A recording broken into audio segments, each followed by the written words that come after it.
Praise the Lord. Yes, I'm back on. But this was dealing with me. Here's your sign was just kind of like, just look around. You can see the signs. They're all around us. And things are going down to the last days. But as I watch the news and hear the things, you know, they're still yet questioning Obama about what happened over there in Libya with our ambassador. And there was a question asked, what if they find out that he was more involved than what people know? Well, they can always impeach him. They impeached Clinton for just having sex with a woman. So if Obama had something to do and helped with the killing of our ambassador and stuff by telling the troops stand down for whatever reason he may have had. And yes, I'm upset. I really want to know some answers. I want to know why what that man had over there gardening, why was it removed? And only just a handful of people there. Why? Why was this done? Why, when he asked for help, they gave him none? I want to know why. I want to know why one of the top people in Turkey was over there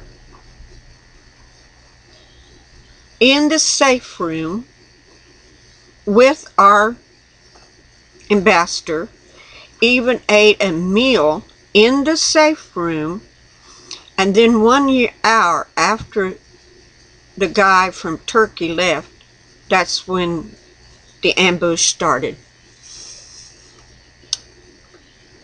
See, there's a lot of mystery that still revolves around us. And now the drone, you know, that Iran they shot at, I think they just shot at it, you know.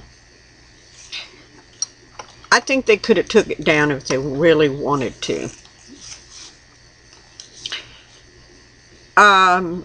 There is a lot of things going on here that Obama is still trying to keep kind of secret until it hits the fan. Now, here in Arkansas, on the news, there are a lot of people that's going out buying guns and ammunition. In fact, one gun store showed that he was almost sold out right after the election. And they asked one man, and he said, well, we never know what Obama's going to do with the gun situation if he goes ahead and pushes that treaty through, and then he'll take our guns away from us, and we want to make sure we have guns. Well, okay, that's a good idea, but the thing about it, when you go buy a gun, you have to have it registered in your name and in your address. So when they come to pick up the guns, they will know where all the guns are at. They will know that it's in your name, at your address. So when the UN troops come marching up the street and knocking on your door and wanting your gun, it won't do no good to lie to them, because they've already got it on record. You know, they'll have their little notebook, and they'll go, well, Mr. So-and-so, it shows right here where you purchased a gun, and the serial number is this, and you purchased it at this store on this date and this time, and there's your signature, so therefore you have the gun. So they will demand for you to bring it out. And if for any reason you sold the gun or gave it away, then they'll say, then you give us the guy's name and address where that gun's at. And if the gun is there, you're okay. If not, we're going to come back to see you because the gun's registered in your name. And you will be responsible, and you will go to jail if you don't turn it over or give us the right names where it's at. It's going to get that way, people. But needless to say, some of you guys voted him back in.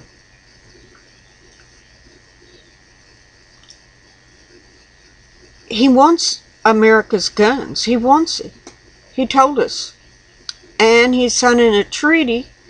He's already signed a treaty over there. It's just a matter of time for it taking effect. And without guns, when he enforces the other laws, like, okay,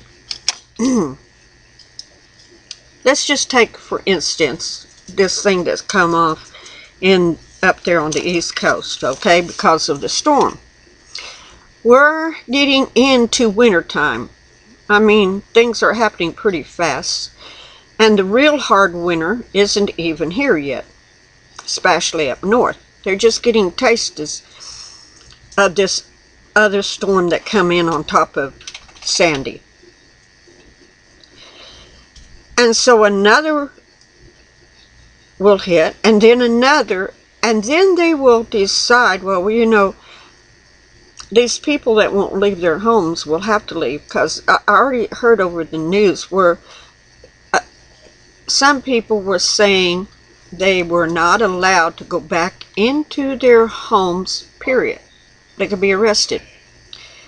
They can't take the children into the homes, because if they take a child into their home, then they'll call, you know, the human services, and they'll come out and get your kids. So they're already stopping them from going into the houses. But it'll get a point that they, as the winter goes on, that they will demand that they will have to go other places, totally evacuate. And if all else fails, they'll put them in FEMA camps where they can be warm, they say, and take care of. I truly believe, because in that Obama health care thing, he does have a law in there about chipping everybody, putting that chip inside. I can see it very plainly. Once you go inside the FEMA camp, you won't be allowed to come out unless you permit them to chip you. And then every child that is born in a hospital will automatically be chipped. Either the parent will let them, if they protest too much, welfare, just come and get it. Then I can see the poor class, you know, the ones that think all of this handout stuff from the government is great, like welfare. It'll come to a time, if they don't get a chip, they don't get food stamps, and they don't get money for their children. And then it'll go on down to Social Security people, veterans, anyone that is receiving any kind of help from the government will have to be chipped or their checks cut off. Very simple. You control the people's pocketbooks and you can control the people. So it's all coming down to the point that we'll lose our guns, lose the freedom to probably put videos out like this against the president and the government. And they're already talking about if the Republican Party that's head of Congress don't go along, they can put so much pressure on them that they'll have to go along with their mandates and the passing of the law. I just heard that on TV. By a Republican giving a warning. There are ways to put pressure upon Congress to make them yield to what they want, that they deem necessary.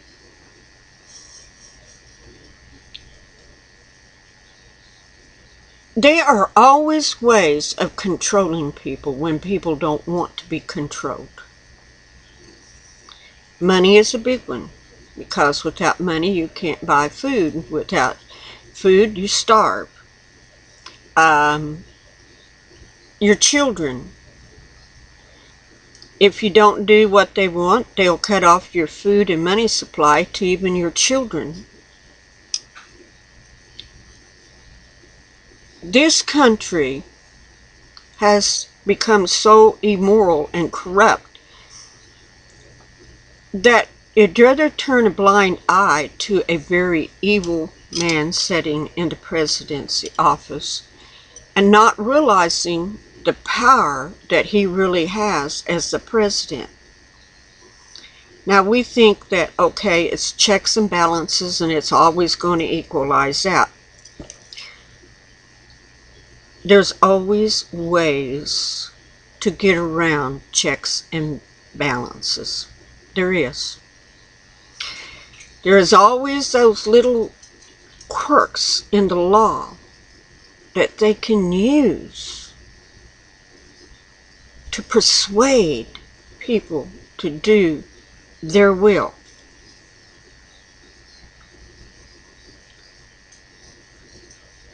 I see great trouble coming here in America. And every time a disaster happens, I mean, even one man, a newscaster said on one CBN or one of those, or CNN. Anyway, the gentleman said, "Thank God for the storm. It turned the tide for the presidency." In other words, he was saying, oh, this is so great that this storm happened because that's what helped Obama win. People died. People are cold. People are without heat. People are doing without. And instead of setting back, we need, if we sit in, we really do have the capability of helping those people even faster than what we're doing. But do they really want to? That's the point. Isn't it more advantageous for the government not to help, and it'll come to the point where they can forcibly move them out and evacuate them to places they want them, manipulating the situation? Jesus said,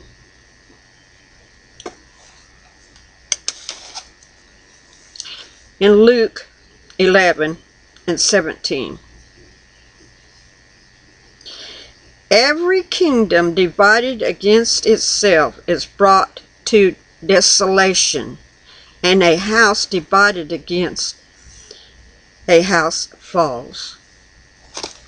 We are a nation that is totally divided.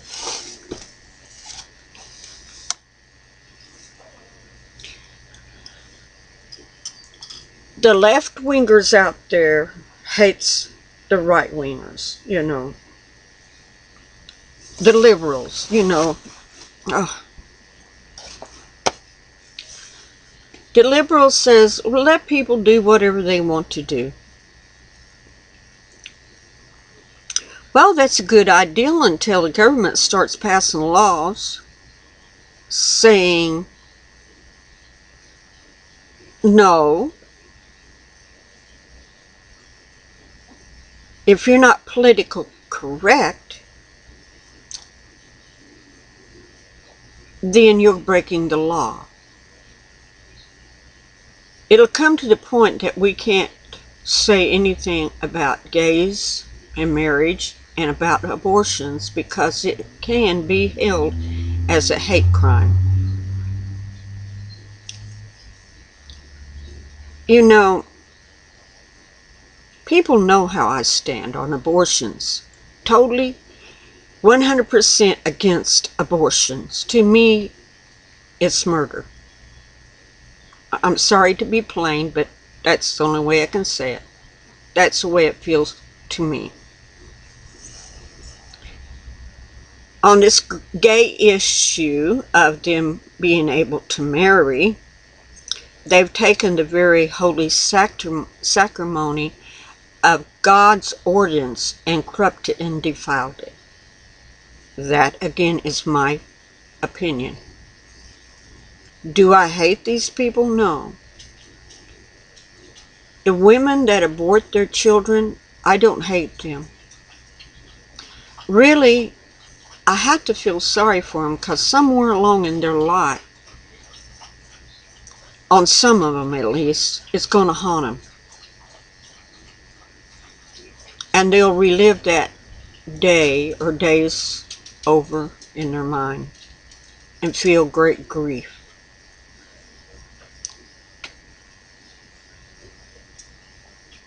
So I have compassion for them because they're making a big mistake. And society says it's all right because it's nothing there. Well, don't tell me that this dead thing grows in your body. It takes life to create life. It does. It takes life. The dividing of the atom and you know, in my fish tank, which I don't have a fish tank anymore, I had a tadpole. And I was amazed at watching it develop. I would say every once in a while to my husband, you know, that tadpole is almost like a little baby in the mother's womb. And the little legs, you see them, you know, develop out. You see this tadpole that has no limbs develop limbs. You see this tadpole turn into a frog. Now that tadpole is alive, swimming in water. Then it turns into a frog. Well, guess what? That's how fetus is. It's the little tadpole swimming around in the water of the mother, forming limbs, forming into a human being, and it's alive. It's not just a piece of nothing or a piece of meat. It's alive. It moves, it swims, I remember when I carried my daughter and son, and I could remember feeling a kick. So, we are in troubled times. We are in troubled times. And we are a house divided against ourselves. And anything that one side of us will say, they consider it hate. They don't recognize that when we talk to you in love and compassion. Maybe not everybody, but I do. I try to speak to you in love and compassion because I do care about your soul and where you're going in this afterlife. I do care when the cleansing fire covers this earth and sweeps around what state that you're going to find yourself in. It's not out of hate that I say things that are of sin. It's out of love that I tell you that you are in sin.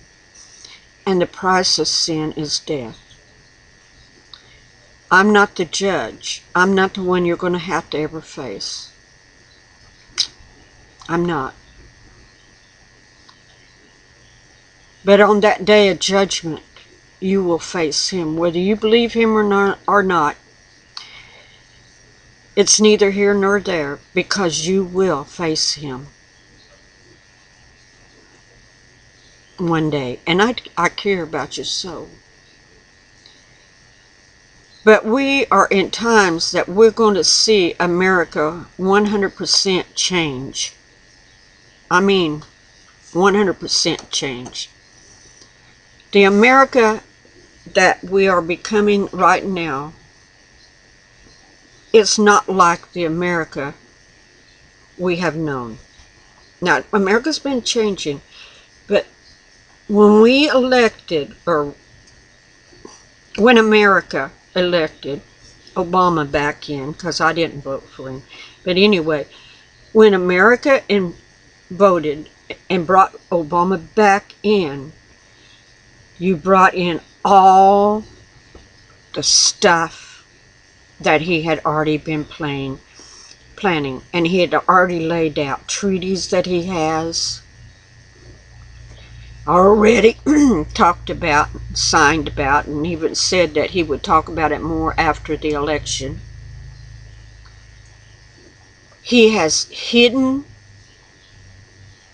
many things from America, and just, I guess he thinks we're too ignorant to know, or should know, or maybe on some things he's smart enough to know when we do find out we will impeach him. And unless the UN is willing to come in and stand guard over him, they may even try him for treason. I'm not sure that'll get done, because he has the UN in his pocket, and they will come over here to take our guns, and they will fight to keep him as president. They will. It's to their advantage to do so.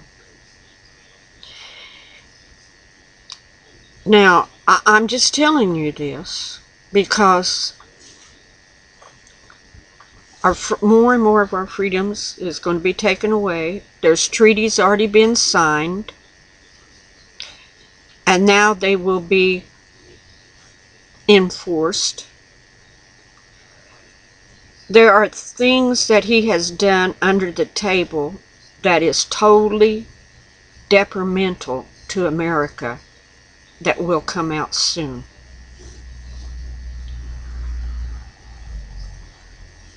And I truly believe he has the UN on his side, and there will be a militia over here around him protecting him before this is over with.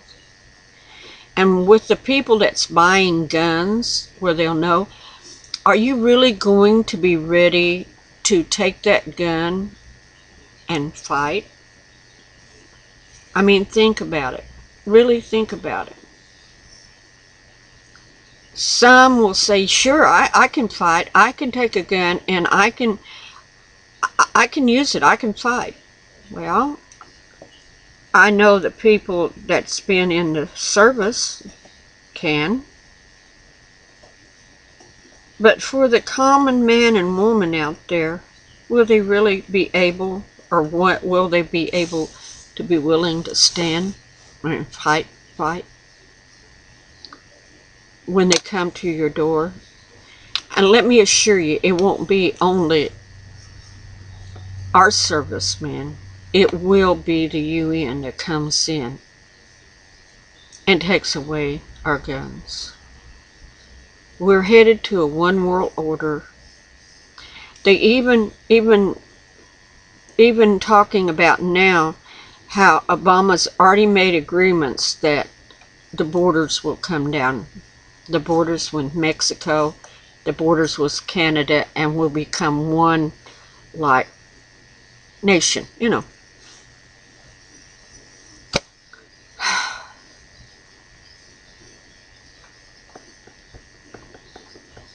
We are in the last days, so prepare yourself. Prepare yourself and put on the full armor of God and stand for Him. And I'm not saying pick up a gun and fight.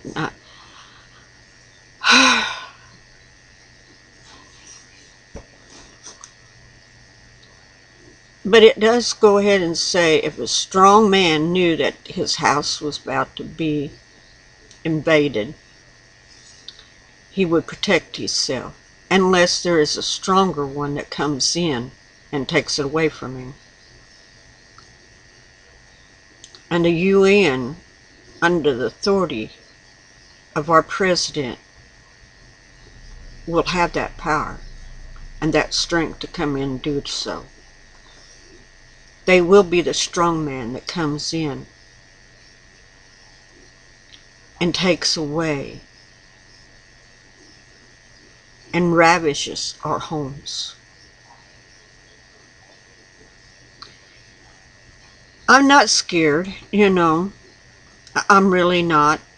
I'm in His hand. I'm in His protection. But we will see. We will see. You know, things have been happening all over. Look at Japan whenever the tsunami hit it and tore it apart. There's just destruction going on. Judgment is now upon this earth. So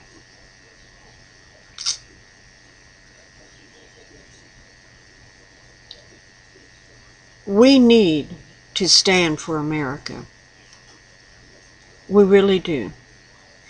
And by standing for America, we need to stand for God. We need to stand for Yeshua and tell people when they're sinning, they're going to face judgment. But not in hate or bitterness, but in love and kindness, because we are to care about people's souls. That's our job here, to care about each other and each other's soul. And if you catch someone in sin, you are to tell them. Not condemn them, but tell them and warn them, so they will have opportunity to stop the sin and give their heart to Yeshua HaMashiach, Jesus Christ. Be blessed. I just felt I had to get this message out because things are coming to open really fast. Don't be shocked. Be prepared. Bless you all. And wake up. Father, bless this video in the name of Yeshua HaMashiach.